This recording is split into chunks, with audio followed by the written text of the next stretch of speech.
राष्ट्रीय नजरबंद किया गया है। देखिए, नजरबंद क्या हाउस अरेस्ट किया है लोगों ने रात 12:30 बजे।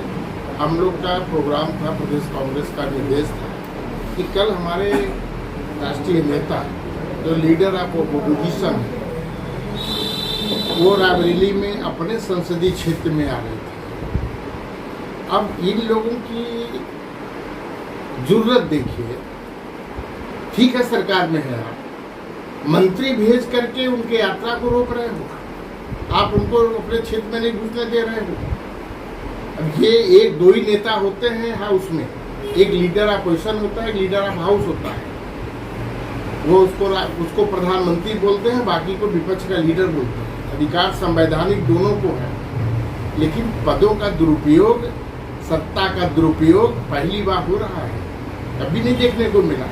अब देश की जनता क्या करे, हम लोग जाने वाले थे बनारस कि जब आप हमारे नेता को नहीं घुसने दे रहे उसके संसदीय क्षेत्र में, तो हम भी आपके संसदीय क्षेत्र में बनारस में नहीं घुसने देंगे, हम विरोध करेंगे, हमें आप गिरफ्तार करो, आपकी जो मर्जी वो करो। अब तो देश की जनता देख रही, कर रही है ना कि एक तरफ माननीय गृह मंत्री जी अमित शाह जी है, एक तरफ उनकी नीयत में तानाशाही का काम चल रहा है। तो अब तो शाह बनाम तानाशाह हो गया है।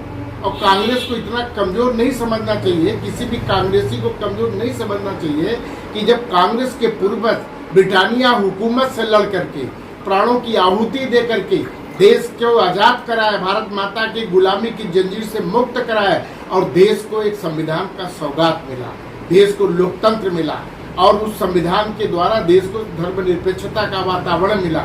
आज भारत के संविधान की आत्मा को आप कुचल रहे हो। उसी संविधान का शपथ लेकर के आप मंत्री बनते हो, मुख्यमंत्री बनते हो, प्रधानमंत्री बनते हो। आप देश की आवाम को क्या निर्देश देना चाहते हो, क्या आपकी नीयत है? तो आप तो जानबूझ के लोकतंत्र को खत्म करके आप तो तानाशाही बढ़ा रहे हो। तो ये तो लोकसभा क्षेत्र बनाम लोकसभा क्षेत्र, रायबरेली बनाम वाराणसी बना रहे हो आप।